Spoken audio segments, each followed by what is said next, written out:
Se você abrir o coração, só fala assim, tudo vai depender de você se você abrir o coração. Podemos assentar, queridos.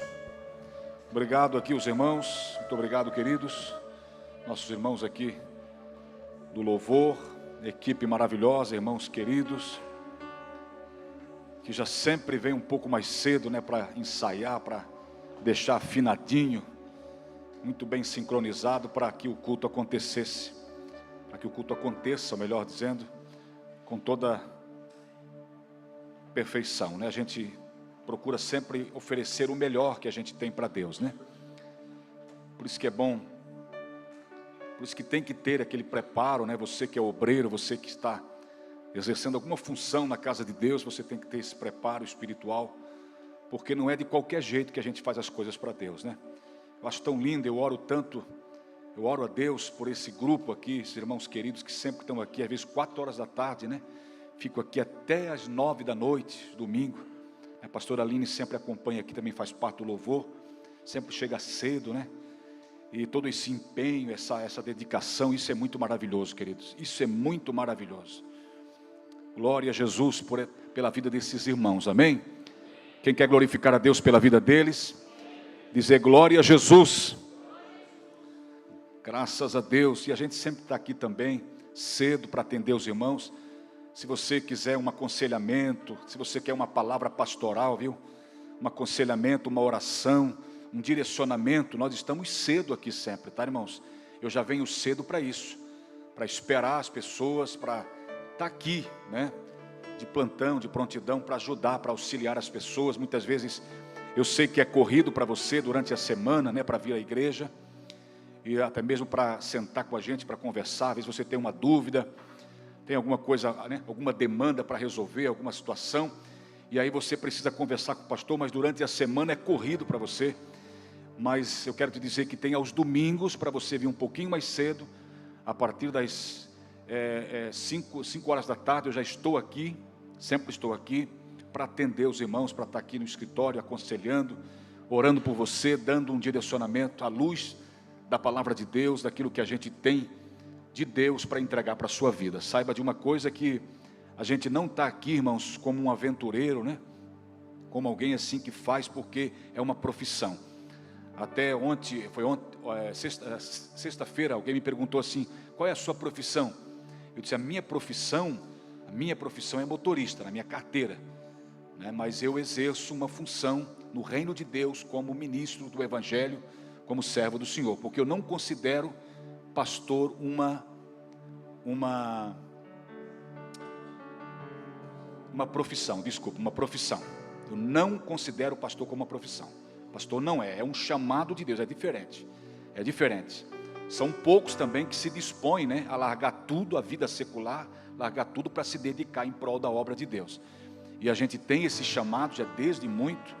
Deus vem falando com a gente, que a gente tem essa vocação, é vocacionado, é chamado por Deus para exercer essa função, né, esse ministério no reino de Deus. Então, profissão é outra, e eu sou um chamado de Deus para estar aqui, cooperando com o pouquinho que eu tenho, o pouquinho que eu posso, mas sempre tem um pouquinho de azeite, amém? Nós sempre temos um pouquinho de azeite em casa, né? Amém? Quem tem um pouquinho de azeite em casa? Está lembrado daquela palavra da Bíblia, daquela passagem bíblica, daquela história bíblica, daquela viúva? Eu não tenho nada senão um pouquinho de azeite, né? E desse pouquinho é que Deus, a partir daí, é que Deus nos surpreende, porque Deus não precisa de muito, amém? Deus não precisa de muitos, Deus não escolhe os sábios desse mundo, disse Paulo. Deus até confunde a sabedoria, disse Paulo, confunde a sabedoria desse mundo, porque Deus chama os que não são, aleluia, quem está aí? Para confundir os que são, ele disse. Se Deus chamasse os capacitados, quem sabe eu não estaria aqui. Mas Deus trabalha com pessoas pequenas. Deus trabalha com os Gideões, né? O Gideão, aquele menor da casa do pai. Eu acho tão lindo aquela história de Gideão, quando o anjo apareceu para ele e disse: o Senhor quer te usar para, através da sua vida, livrar Israel da mão dos midianitas, dos amalequitas e dos árabes, que eram 3 nações que vinham oprimir o povo de Israel, roubavam tudo que eles tinham. E aí Gideão ali, de todos os homens ali, Gideão estava ali tentando solucionar. Ele não estava conformado com aquela situação, e a Bíblia diz que ele estava malhando o trigo no lagar, ele estava escondendo o trigo no lagar, no lugar onde se pisa a uva. Ele estava lá guardando o trigo, porque os inimigos vinham em grande bando, grande multidão, e vinham e roubavam tudo que o povo de Deus possuía, porque eles estavam em falta com Deus, estavam em pecado, e Deus permitia que as nações inimigas vinham e se apoderassem daquilo que era do povo de Deus. E aí Gideão, no meio daqueles homens covardes, conformados, Gideão disse: não, eu não posso me conformar com essa situação, nós somos povo de Deus, o que é isso? O inimigo vem e nos rouba, e fica tudo assim, não, eu não posso. Aí ele estava tentando esconder um pouquinho que tinha, trigo, um punhado de trigo lá no lagar. E aí o anjo, nessa hora, essa atitude de Gideão chamou a atenção de Deus. E aí Deus, o anjo do Senhor, uma teofania, que era o próprio Cristo no Antigo Testamento, apareceu em forma de anjo, dizendo: o Senhor é contigo, varão valoroso. Porque ele estava tentando solucionar no meio de muitos que já tinham se entregado, já estavam contados, já estavam contando como perdida a causa. E ele disse: não, eu não posso me conformar. Aí o anjo então apresenta para ele, disse: o Senhor é contigo, varão valoroso, e através de você o Senhor vai dar livramento ao seu povo. Aí ele disse assim, mas Senhor, ele olha para ele mesmo, disse: Senhor, logo eu sou o menor da casa de meu pai, e a minha tribo é a mais pequena em Manassés. E aí é como se Deus falasse para ele: pois então, Gideão, é dos pequenos que eu me utilizo para fazer grandes obras, é do pouquinho de azeite que eu surpreendo, não é do monte não. Amém? Deus trabalha assim, Deus trabalha na contramão de todas as perspectivas humanas. Deus trabalha na contramão de tudo aquilo que o homem acha que é para ser. Deus não está nem aí para que o homem pense, para as coisas que o homem pensa e tenta manipular. Deus trabalha diferente. Deus é Deus. Então Deus trabalha com pessoas pequenas. Amém? E você é um desses pequeninos. Jesus mesmo disse na oração, lá em Mateus capítulo 11, ele disse: Pai, graças te dou, porque ocultastes essas coisas aos sábios e entendidos, e revelaste aos pequeninos. Amém? Deus ama trabalhar com pessoas que reconheçam a sua total dependência dEle. Deus ama trabalhar com pessoas que olham para dentro de si mesmo e reconhecem a sua vaziez, a sua inutilidade sem Deus, a sua total dependência dEle. Deus ama trabalhar com pessoas assim. Quando eu digo não posso, Deus diz: eu posso na tua vida. Aleluia. Quando eu olho para mim mesmo e digo: meu Deus, não há condições, Deus diz: eu é que te uso, meu filho, para a glória do meu nome. Aleluias, bendito seja o nome do Senhor. Eu sinto Deus aqui nesse lugar. Eu tenho hoje uma palavra para o teu coração. Eu tenho hoje uma palavra para o teu coração. Eu tenho hoje uma palavra para o teu coração. Jesus disse em João capítulo 15: eu sou a videira, vós as varas. Amém?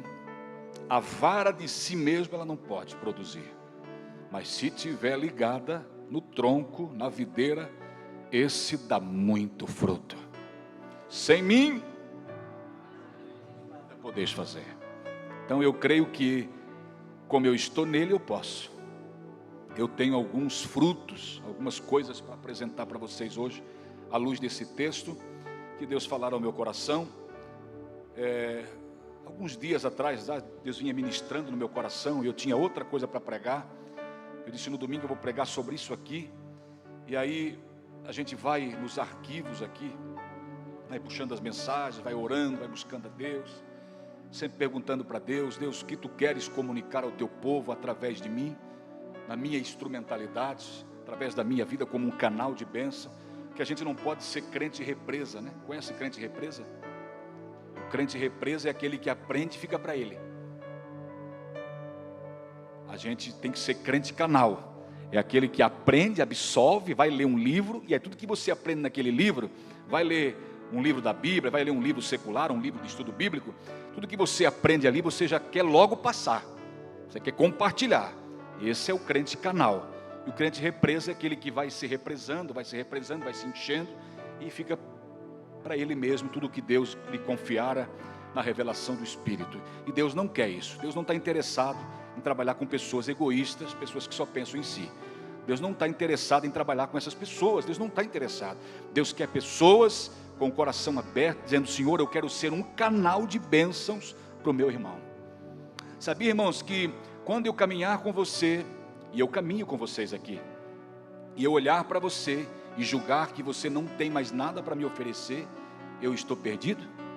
Sabia disso?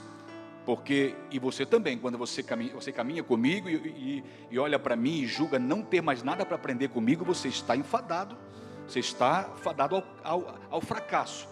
A ruína já logo adiante virá. Agora, se você caminha com uma pessoa, e nós caminhamos todos nós aqui como família de Deus, e você olha para o seu irmão e diz, e sempre está aprendendo com ele, sempre está buscando dele alguma coisa, e ele de você, isso é importante, porque a Bíblia diz assim, ó, edificai-vos uns aos outros, amém? Edificai-vos uns aos outros. Eu tenho muito para aprender com você e você comigo, amém? Todos nós temos para aprender um com o outro. Nós somos uma família, somos filhos do reino de Deus, filhos do seu amor, da sua misericórdia. Somos sim filhos de Deus, abençoadíssimos até o tutano, amém? Filhos mesmo proeminentes, abençoados, cabeça aberta, mente aberta, coração cheio, boca fala, que o coração está cheio mesmo. Somos de Deus. Vamos lá para a palavra de Deus, queridos. Isaías capítulo 6, é um texto bem pregado, mas eu estava lendo e saltou algumas coisas aqui ao meu coração, e eu quero compartilhar com vocês, amém? Glória a Jesus, graças ao bom Deus. Isaías capítulo 6, Isaías capítulo 6, os irmãos podem pôr aqui, se você quiser acompanhar aqui, fica melhor para você. Isaías capítulo 6, eu quero ler com você, e nós vamos compartilhar de algumas coisas aqui. Eu vou destacar algumas coisas que eu julgo importantes para esse momento da igreja, para esse momento que nós estamos vivendo. Uma mensagem para o teu coração, isso é muito maravilhoso. A verdade é que nós estamos caminhando, e nós estamos, a nossa vida é assim, ó, nós estamos em plena escuridão antes de encontrar-se com Jesus. Antes de encontrar-se com Jesus, olhando para você mesmo, você só vê assim, ó, uma terra, que é o teu coração, sem forma e vazia. Uma terra vã, que não tem utilidade. Está ali, uma terra sem forma, vazia. Quando eu encontro Jesus, pastor Marco, aí há na minha vida o haja luz. Porque até então eu estou em treva, e quando eu estou em trevas, eu não consigo ver nada, não consigo ver. É trevas espessas mesmo, trevas, escuridão mesmo, escuridão. Eu não consigo ver. Quando Deus começa a trabalhar na minha vida, Ele disse, haja luz. E aí, a partir do haja luz, começa a vir claridade das coisas para mim. Eu começo a entender, oh meu Deus, existe um plano de salvação para a minha vida. Deus enviou o seu Filho, Jesus Cristo, para morrer numa cruz por mim. Você consegue entender perfeitamente o plano da salvação, e aí começa a obra de Deus na sua vida. Mas a verdade é que, enquanto nós estivermos aqui de passagem, peregrinando por essa terra, a nossa vida é uma constante construção em Deus. Nós estamos sendo construídos em Deus. O apóstolo Paulo vai dizer isso aos Filipenses, capítulo 1, verso 6. Ele diz assim, ó, aos irmãos de Filipos: aquele que em vós começou a boa obra, a aperfeiçoará até o dia de Jesus Cristo, ou seja, até o dia do arrebatamento, até o dia que nós deixarmos de peregrinarmos por aqui e vivemos eternamente com o Senhor. Enquanto isso não acontece, nós estamos sendo construídos em Deus, nós estamos sendo moldados, transformados, nós estamos sendo trabalhados por Deus, essa massa, esse barro. Se você for ler Jeremias capítulo 18, Deus vai dizer para o profeta Jeremias: desce à casa do oleiro que eu vou te mostrar coisas lindas ali. E aí, ali há um comparativo. Deus começa a comparar, dizendo: o barro aqui é Israel, eu sou o oleiro, tem a roda, está vendo a roda aqui? Eu coloco o barro sobre essa roda e começo a trabalhar da forma a esse barro que até então era inutilizável, não tinha utilidade. Eu começo da forma, e é assim que Deus vai trabalhando em nossas vidas. Deus vai construindo em nós, Deus vai lapidando, vai moldando o nosso caráter. Deus vai trabalhando firme em nossos corações. Porque, sabe por quê? Ele está nos preparando para algo glorioso, queridos. Algo glorioso nele, algo glorioso nele. Aleluia. Então não fique bravo muitas vezes quando Deus pega valendo para o teu lado. Sabe por quê? Porque Ele está te transformando, Ele está e muitas vezes o pai precisa mesmo chamar o filho para uma conversa séria, porque está vendo que o filho está saindo fora do caminho.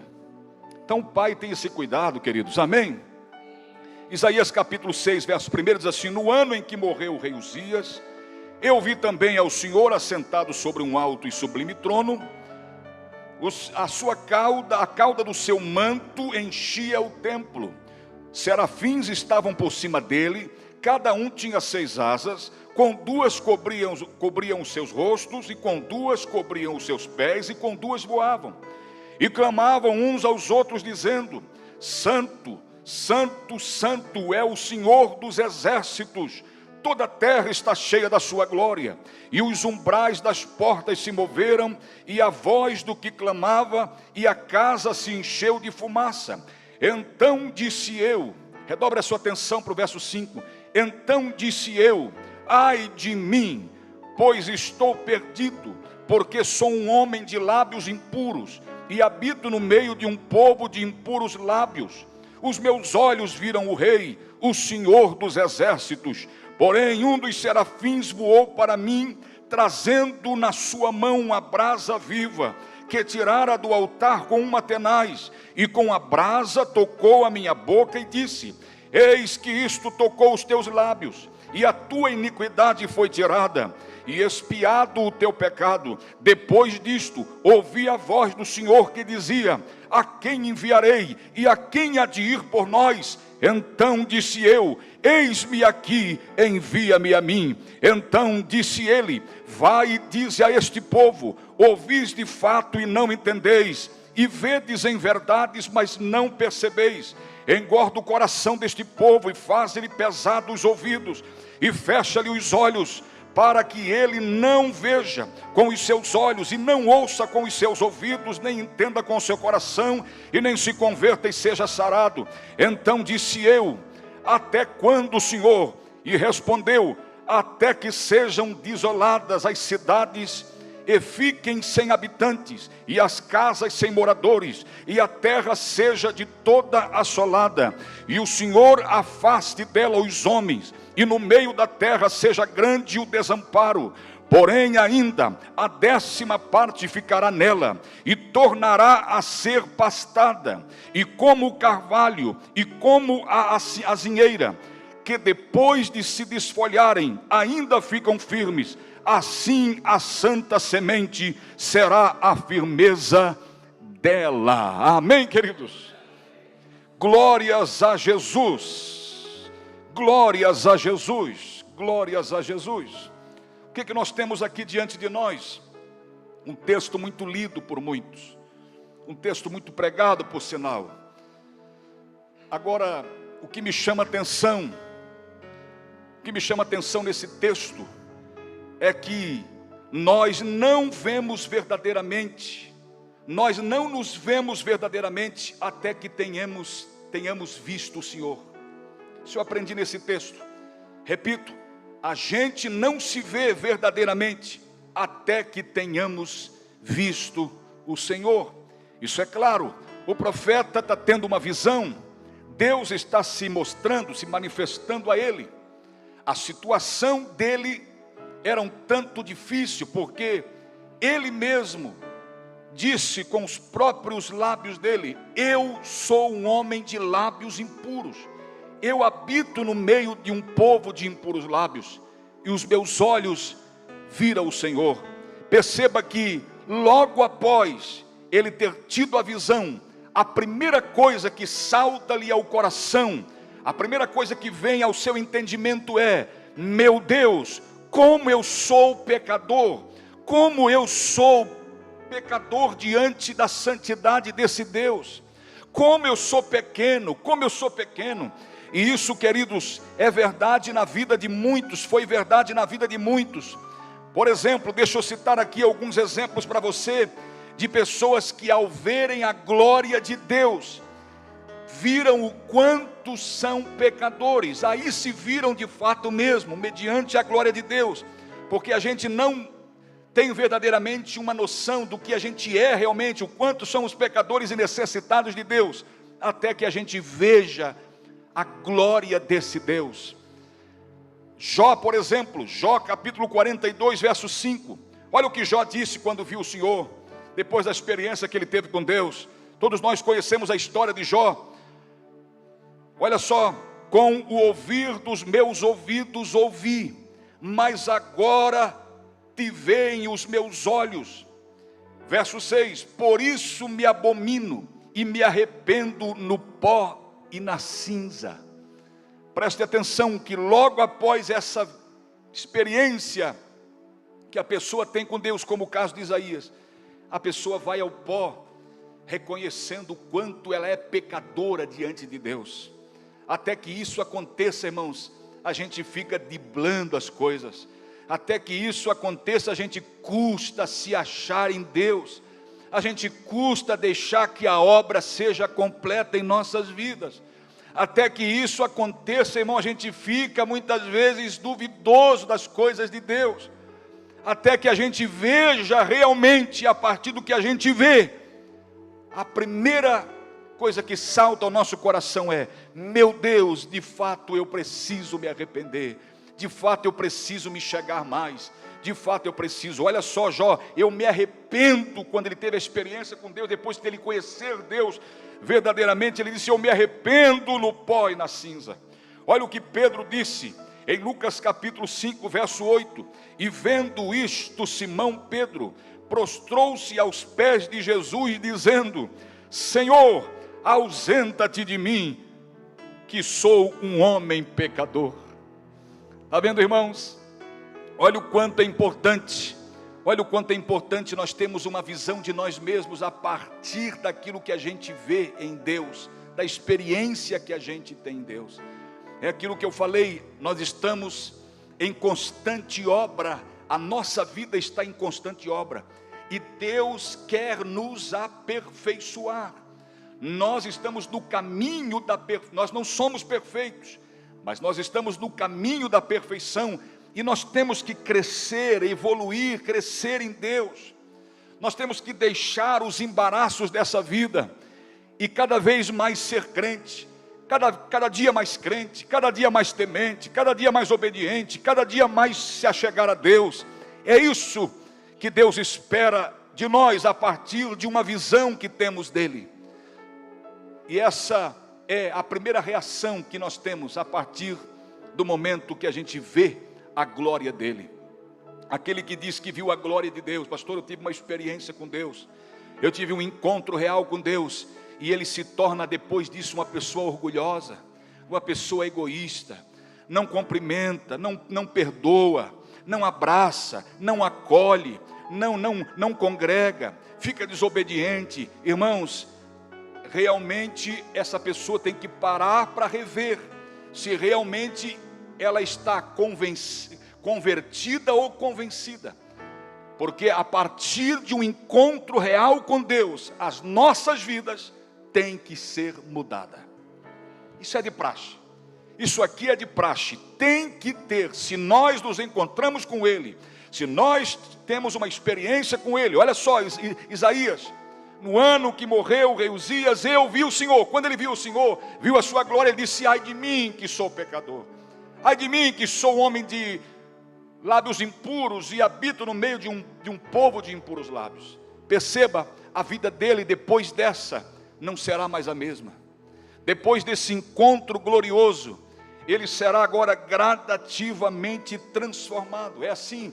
Claro que não acontece assim do dia para a noite, a pessoa se libertar de tudo. Claro que de um para outro é diferente. Tem pessoas que se libertam mais rápido, tem pessoas que vão se libertando aos poucos. A libertação na vida de cada um é diferente uma da outra. Mas a verdade é que depois de nós nos ter encontrado com Jesus, depois de nós abraçar a causa, falar sim para Jesus, a nossa vida tem que ter mudado. Tem que ter mudado. Se não mudou em nada, queridos, aí nós temos que parar e procurar, quem sabe, uma pessoa da fé, uma pessoa de Deus, e nos aconselharmos e dizer: meu Deus, o que eu tenho que fazer a partir de agora? Porque até então nada resolveu e as coisas não mudaram. Porque realmente Jesus veio para mudar a sua história. Ele mudou a história da humanidade. Tem o antes e o depois de Cristo. Você sabe disso, tem o antes e o depois de Cristo. E na nossa vida é igual, queridos, não é diferente. Existe o antes e o depois. Antes, pastor Marco, eu era treva, eu vivia iludido, eu vivia amargurado, eu vivia depressivo, eu vivia angustiado, desanimado da vida. E agora, pastor Marco, depois de Jesus, eu vivo agora feliz, eu vivo motivado, eu sei para onde eu estou indo, eu abraço os meus irmãos, eu tenho o amor de Deus no meu coração, eu vivo uma vida diferente em Cristo Jesus. Levante a sua mão e glorifique a Deus. Se você crê que a sua vida mudou, glorifique a Ele. Eu acho tão lindo que a primeira coisa, quando ele se encontra, tem o encontro. A primeira coisa, antes de olhar para o exterior, para a sua volta, para as coisas que estão aqui, em sua volta, ele olha para dentro. Ele faz um olhar introspectivo, ou seja, ele olha para dentro dele e vê o quanto, e chega a essa conclusiva: o quanto eu sou pecador. Eu mesmo tenho os lábios impuros. Ele não pôs a culpa nas pessoas. Mas também, Senhor, eu estou cercado de um povo de impuros lábios. É por isso que eu estou assim, desse jeito. Não, ele disse: eu sou um homem de lábios impuros e habito. Aí ele terceirizou. Aí ele pôs culpa em todo mundo. Eu habito também no meio de um povo de impuros lábios. A primeira coisa é um olhar introspectivo. É eu olhar para dentro de mim e ver o quanto eu sou pecador. Romanos 3:23 diz que todos pecaram e destituídos foram da glória de Deus. Todos pecaram. Pastor Marco, não existe um assim que não tenha só Jesus, meu irmão. Humano que passou por essa terra. Abraão, pastor, está falando de Abraão. Abraão também está nessa...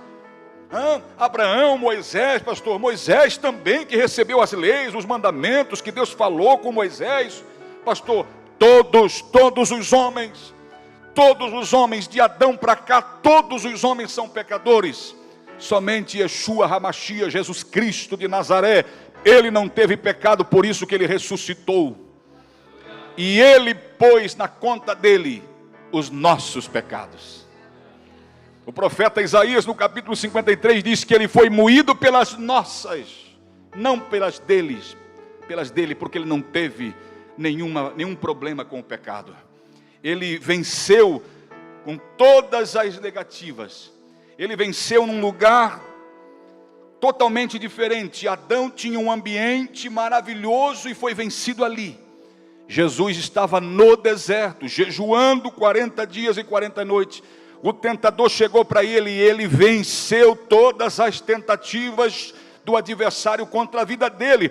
Por que ele venceu? De uma maneira totalmente diferente, num ambiente diferente. Porque ele não estava num jardim, ele não estava num lugar assim aconchegante, ele estava no deserto. E por que ele venceu?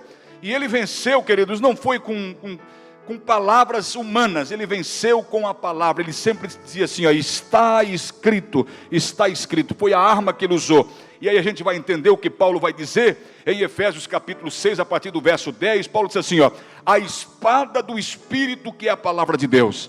Ele venceu com a espada do Espírito, que é a palavra de Deus.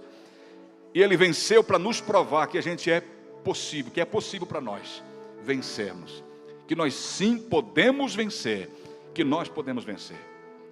O escritor aos Hebreus vai dizer que ele foi um homem como nós, mas não pecou.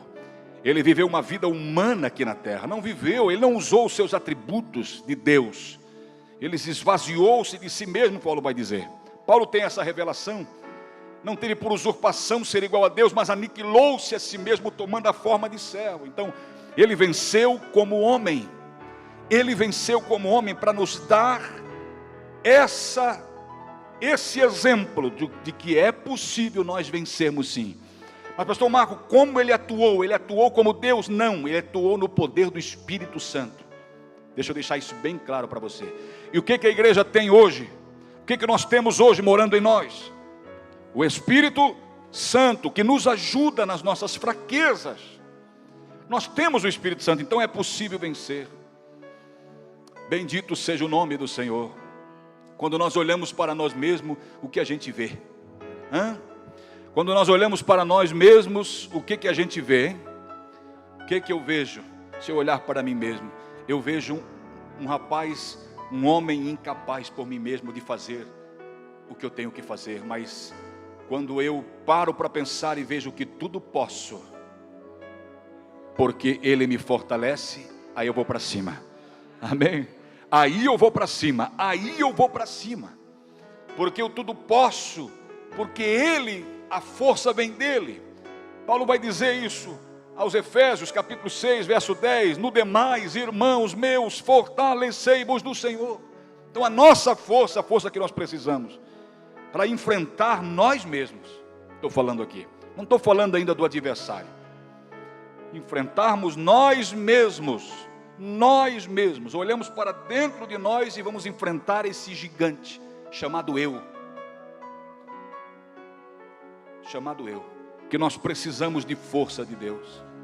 Tem pessoas que tudo querem culpar, e também não tem problema estar culpando ele, porque ele não merece mais nada do que isso mesmo, de culpas em cima de culpas, e ele já está sentenciado, está lascado, e com o povo de Deus é só fogo na cola dele, amém? É só fogo fogo nos galhos dele. Com o povo de Deus ele não pode. 1000 cairão ao teu lado, 10.000 à tua direita. Mas a verdade é que tem coisas que a gente mesmo promove por nossa conta. Tem coisas que a gente mesmo promove por nossa conta. Não tem nada a ver. Aí, claro que aí ele se aproveita dos momentos de fraqueza de todos nós para tentar.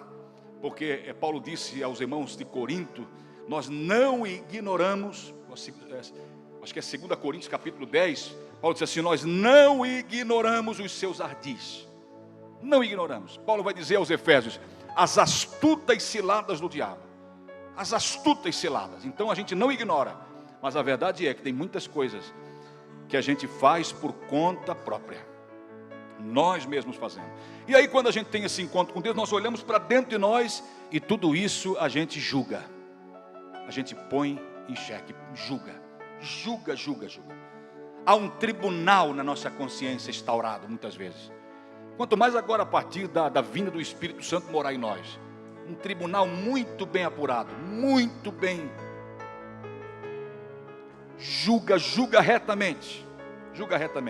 E aí nós olhamos para dentro de nós e a gente vê o quão necessitado a gente é. Isaías teve essa primeira visão. Eu olho para mim mesmo. Eu vejo Deus, e quando eu vejo Deus, eu olho para mim mesmo. Dá para entender isso, não? Quando eu olho Deus, aí é que eu vejo para mim mesmo e vejo o quanto eu sou necessitado de aprumar a minha vida, de alinhar a minha vida. Agora deixa eu falar um pouco sobre, depois de ele ter olhado para si mesmo e reconhecido as suas misérias, as suas mazelas, aí então ele pede, porque nesse clamor que ele diz assim, ó, ai de mim, ele está clamando, ele está pedindo. Aí Deus, como quer usá-lo, assim como quer usar cada um de nós, quem está aí diga amém. Deus disse assim, anjo, serafim, fala meu Senhor, vai lá na terra, vai lá. Depois parece que eu vejo É uma hipótese aqui, o pai e o anjo conversando. E aí, vai lá na terra, porque agora depois que morreu o rei Uzias, ele conseguiu que eu aparecesse para ele nessa visão. O que tem que morrer para a gente poder ver de fato que Deus quer se revelar a nós? O que tem que morrer em mim? O que eu tenho que deixar morrer de fato para que Deus se manifeste? E quando Deus se manifestar, eu tenho essa visão de mim mesmo. Como é que eu tenho que fazer isso? Como é que eu tenho que fazer isso? E aí o anjo, ele nesse clamor, o anjo disse, ou melhor, Deus disse, vai lá, Serafim, e pega essa brasa aqui. E eu acho tão lindo que há um altar. Há um altar. Há um altar. Não há só um tribunal que julga. Porque se tivesse só o tribunal que julga, pronto, não tem mais o que fazer. Mas existe um altar. Existe um tribunal que julga e existe um altar. Esse altar é para expiação. E glória a Deus por isso. Meu Deus. É a mesma coisa que o pai falasse para você, meu filho, tu estás com um problemão sério, tu vai se apresentar diante do juiz, e você corre risco de ser sentenciado para ser preso. Eu tenho um advogado, eu vou mandar ele junto contigo. Ou seja, eu tenho um altar. Eu tenho um altar para expiar. Porque quando ele disse, eu sou miserável, eu sou um homem de lábios impuros, habito no meio desse povo também de lábios impuros. Deus, ele está se arrependendo, eu tenho um altar. Leva aqui, anjo, Serafim, leva uma brasa desse altar, mas pega com Atenaz. O Atenaz é um instrumento que pega a brasa assim. O ferreiro pega a brasa para levar perto da ferramenta, ou pega a ferramenta de dentro da brasa, né, para bater a ferramenta. Tipo uma tesoura assim grande. E aí o Serafim pegou essa tesoura, pegou uma brasa queimando do altar, uma brasa queimando, e veio, voou, isso no mundo espiritual, né? No mundo espiritual ele voou, a velocidade da luz, chegou e com aquela brasa e tocou nos lábios de Isaías. Amém? E a partir daquele momento, irmão, aí sim, ele pôde olhar para a sua volta, para o exterior, porque agora até então ele estava orando para o seu interior, para o seu coração, olhando para ele mesmo. Depois desse encontro e da brasa queimar os seus lábios, porque o problema estava nos lábios, e é os lábios que proclamam. Deus queria que ele proclamasse, seja um proclamador. Eu quero te usar, é através dos teus lábios, o instrumento é a tua voz, é os teus lábios, e para mim usar, eu preciso te purificar, tu precisas passar pelo altar para que eu te use. Isaías então estava pronto, e aí de repente, depois de tocar os lábios dele com aquela brasa, o Serafim, aí uma voz, ele estava assim, orando, quem sabe adorando, de repente aquela voz, a quem enviarei? A quem enviarei? Porque Deus viu a nação, irmão, perdida. Pode ler a partir do capítulo 1 de Isaías, lê o capítulo 1, que Deus falou assim, ó, o boi conhece o seu dono. O boi deixa-se conduzir pelo dono, meu povo não. No capítulo 5 ele vai dizer, vocês são uma videira plantada por mim, mas vocês não deram fruto, o fruto de vocês é amargo. Deus tinha problema com aquele povo, e Deus queria levantar alguém para falar para eles. E esse alguém era Isaías, que olhou para ele mesmo primeiro, para depois dizer, eis-me aqui, Senhor, para fazer a vontade de Deus. E a boca dele, que até então era uma boca usada para outras coisas, agora seria a boca de Deus para as pessoas, um mensageiro da esperança, das boas novas. A quem enviarei a voz? Porque Deus viu o povo perdido, precisava de um para proclamar lá. A quem enviarei? E a quem há de ir por nós? Ele olhou, quem há de ir? A quem enviarei e a quem há de ir por nós? Tem mais de uma pessoa falando. Tem mais de uma pessoa. Era a triunidade desse Deus falando. Porque Deus quer salvar o homem. Era a triunidade, o Deus trino, a triunidade desse Deus se envolvendo na salvação já desde lá. Já desde lá se envolvendo na salvação dos seres humanos. E a quem há de ir por nós? Aí o profeta, depois de ter olhado para ele mesmo, já ter resolvido tudo com Deus, e com ele mesmo, ele disse: eis-me aqui, envia-me a mim. Aleluias. Eis-me aqui, envia-me a mim. Eis-me aqui, envia-me a mim. E aí Deus falou: então vai, fala para esse povo. Fala para eles, Isaías, seja boca minha, seja instrumento do meu amor para a vida deles. Eu quero salvá-los, eu quero resolver essas demandas, meu povo. Ah, meu irmão, nós não conseguimos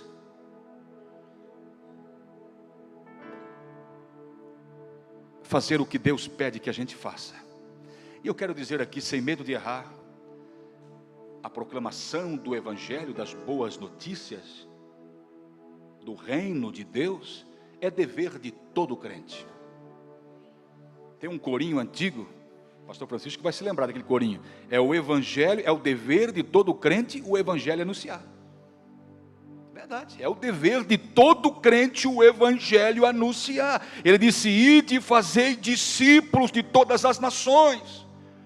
Ide por todo o mundo pregai o Evangelho. Ser-me-eis testemunhas, tanto em Jerusalém como em Samaria, até os confins da terra. Está vendo? É para todos, é o dever de todos o Evangelho proclamar. Lá na empresa que você trabalha, lá no seu bairro, lá onde você está inserido, naquele contexto ali que precisa do amor de Deus, fale às pessoas, proclame às pessoas. Deus te purificou para isso. Existiu um altar que te purificou para que hoje você fosse um proclamador dessa mensagem. Você passou pelo altar. Você antes estava nas mesmas condições, quem sabe todos nós estávamos nas mesmas condições de Isaías, com problemas com nós mesmos. E aí Deus nos escolheu, e quando Ele nos escolhe, é Ele que nos envia, é Ele que nos promove, é Ele que nos manda com a mensagem. Amém, queridos? Ninguém vai por conta para uma guerra, sabia? Ninguém vai por conta. Eu estava vendo, tem uns soldados brasileiros aqui, ex-soldados, ex-militares, né? Estavam servindo, mas agora estavam na reserva, não sei. Resolveram lutar na Ucrânia, junto lá com o pessoal da Ucrânia. Mas ninguém chegou lá, um desses que se ofereceram para lutar lá, disse: pode deixar, não precisa de nada, eu tenho todos os equipamentos de guerra, tenho o tanque de guerra, que é tudo meu particular, eu vou. Ninguém vai à guerra por conta própria, disse Paulo, por sua conta. Nós somos enviados por alguém, nós somos soldados de Cristo, estamos nessa guerra, irmão. Amém? Primeira coisa, Deus quer resolver as coisas com você mesmo. Primeiro Deus te pede assim, ó, senta aí, vamos conversar nós dois. Mas senhor, não tem um tempo, mas senta para nós conversar. Senhor, não tem um tempo, está muito corrido, senta para nós. Então não dá, porque você precisa primeiro estar sentado para aprender, para depois estar em pé para ensinar. Você precisa primeiro saber as táticas, qual é o plano da guerra, para depois ir. Você precisa olhar e se resolver você mesmo, com você mesmo. Olhar para dentro de você e ver o quanto você é incapaz por você próprio. Ou não teria condições de você ir por sua conta. Você precisa saber tudo isso, para depois levantar e dizer: vamos então, agora é por ti que eu vou, agora eu sou enviado por ti. Quem pode dar um glória misturado com aleluia? Quem pode dar? Quem pode dizer: Deus, eis-me aqui, Senhor, envia-me a mim? Irmãos, está tudo muito incerto, o cenário político mundial. Está tudo muito incerto. Donald Trump ganhou, presidente dos Estados Unidos, todo mundo acha que ele é maluco, e ele já, antes de assumir a presidência, estava vendo, antes de assumir a presidência, já está mexendo os pauzinhos.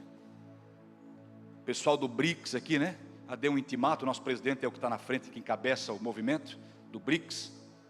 já deu um intimato para ele, dizendo não, que nós vamos taxar tudo em 100%, já deu um chega para lá nele, todo mundo está em choque já. O grupo terrorista Hamas, que aterrorizou, matou muita gente inocente, tem um grupo sob o poder deles ainda aprisionados. Ele disse, soltem eles antes de eu assumir a presidência. Então tudo já se articulando lá, apavorados. A maior potência bélica do mundo, ainda se unindo com Israel, que a tecnologia bélica deles é extraordinária, eles vendem tecnologia militar para o mundo. E agora, se não me falha a memória, sexta ou quinta-feira passada, ele teve junto com o presidente da Ucrânia, Volodymyr Zelensky, uma coisa assim, teve lá junto com o presidente também da França, Emmanuel Macron, tiveram numa reunião. Não sabemos se é para se unir lá para ajudar o que está acontecendo lá na Ucrânia, porque estão sendo duramente bombardeados pela Rússia, e agora a Coreia do Norte também está se aliando à Rússia para lutar. Então o cenário político, aí pastor, não tem nada a ver com a gente aqui, nós estamos aqui no outro lado. Meu irmão querido,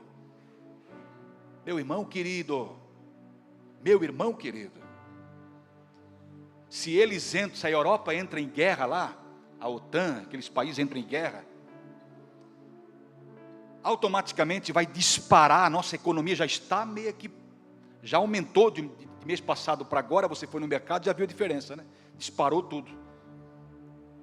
E aí se der uma guerra lá, meu irmão, o petróleo, que são os países que mandam petróleo, exportam petróleo para o mundo inteiro, já começa a oscilar o mercado, já dispara tudo, dispara o petróleo, dispara os combustíveis, automaticamente os alimentos já também sofrem inflação, já dispara tudo no mercado, já vai, irmão, uma coisa puxa a outra, um vagão puxa o outro. E nós aqui na ponta, pagamos o preço de impostos altíssimos, o alimento, o preço lá em cima. Então, o que fazer diante disso? O que fazer diante disso? Vamos se alistar para ir lá na Ucrânia ajudar a lutar lá? Não. O que vamos fazer, pastor Marco? Nós temos 2 joelhinhos e um tempinho que Deus dá para a gente dobrar o nosso joelho e dizer, Deus, não se apavorar, também não se apavorar, não estou falando isso aqui para se apavorar, a gente não pode, não.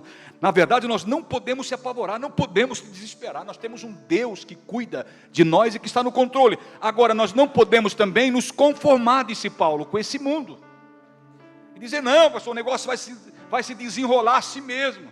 Jesus falou que nos últimos dias, guerra, rumores de guerra, terremotos, sim, vai acontecer, mas irmão, nós temos que orar para que Deus salve a nossa nação, que Deus nos ajude, de alguma maneira Deus vai vir ao nosso socorro. Não vai mudar as coisas que tem para se cumprir, não vai mudar, vai se cumprir. Jesus disse, passa o céu e passa a terra, mas as minhas palavras não vão de passar. Agora, muitas coisas nós podemos ser livres e não passar por elas, se nós estivermos com o nosso joelho orando.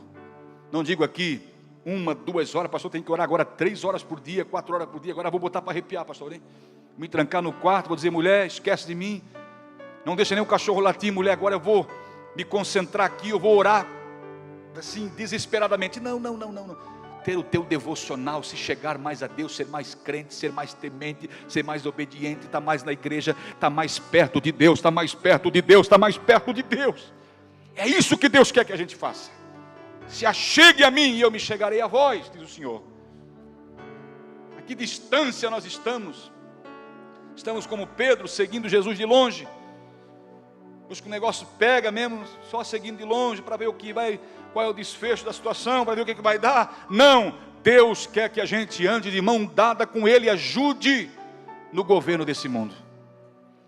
Ajude no governo, por mais que está nas mãos de Satanás, o governo, o sistema desse mundo. Mas existe um povo, que é o povo de Deus, que é uma baita de uma pedra. Vou usar esse provérbio, esse ditado, essa frase. É uma baita de uma pedra no sapato deles, povo de Deus.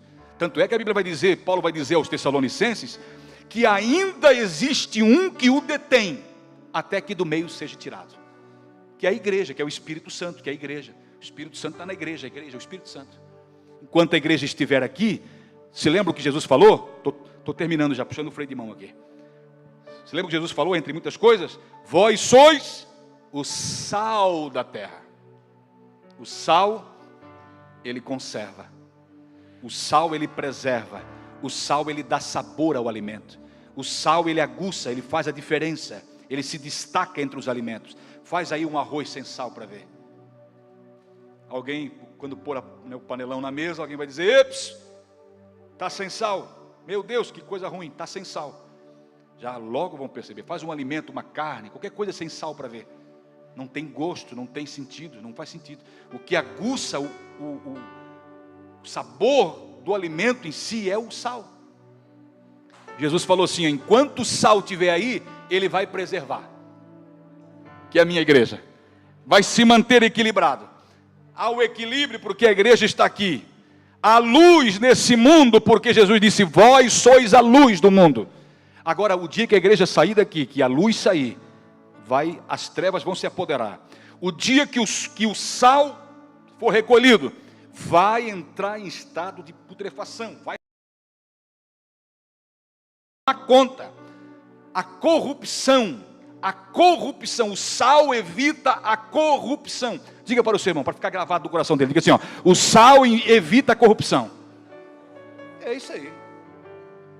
Isso é quentinho, vê agora aqui, ó. O sal evita a corrupção. A corrupção, o sal evita a corrupção. Se não tivesse o poder fiscalizador, que é o povo de Deus, poder modelador, que também é o povo de Deus, não sei o que seria desse mundo. Vai chegar um tempo que Deus vai dizer assim: ó, entra tu e a tua família na arca, e deu, fecha a porta. Eu vou fechar a porta. Vamos nos colocar de pé. Entra tu e a tua família. Entra tu e a... é o último, é o veredito final, o intimato final. Ultimato final. Entra, deu, pronto, deu. Vai chegar um tempo que a gente vai ser arrebatado. Os pastores coaches, né, os pregadores coaches já não pregam mais isso, porque esse tipo de mensagem não dá ibope, não dá curtida, não dá like, não dá mais, não ajunta mais povo, não ajunta mais.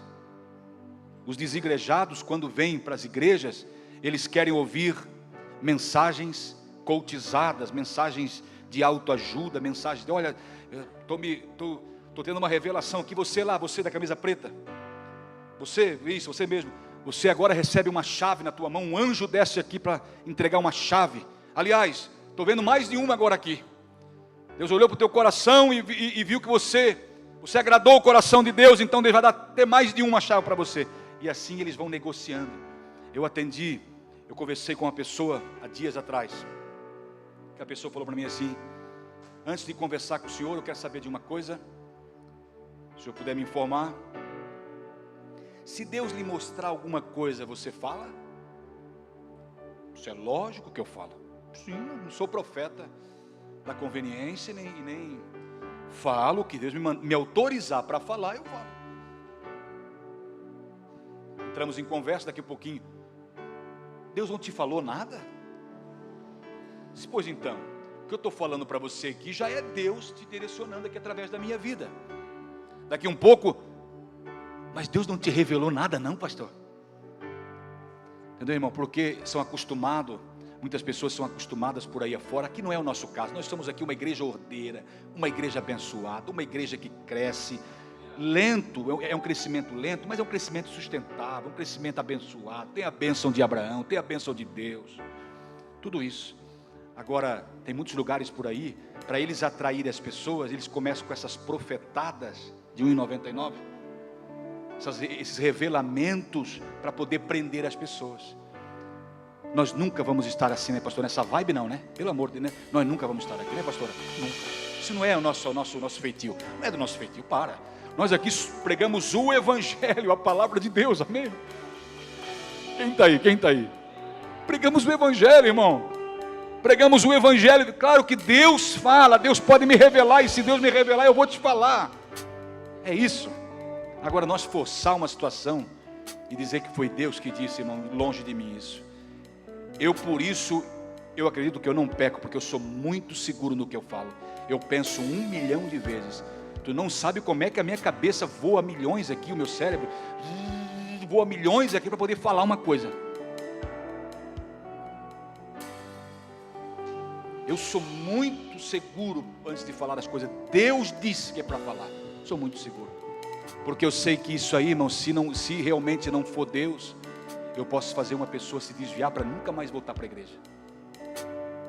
E eu conheço pessoas hoje que falaram para mim assim, eu desgostei de igrejas, pastor. Eu me decepcionei com pastores, com igrejas. Sabe por quê? Eu recebi tanta profecia que se fosse cumprir todas, eu nem estaria mais aqui, pastor. Eu nem estaria mais aqui. Se fosse cumprir todas as profecias que falaram para mim, eu não estaria mais aqui, pastor. Eu não estaria mais aqui. Tão abençoado que eu estaria.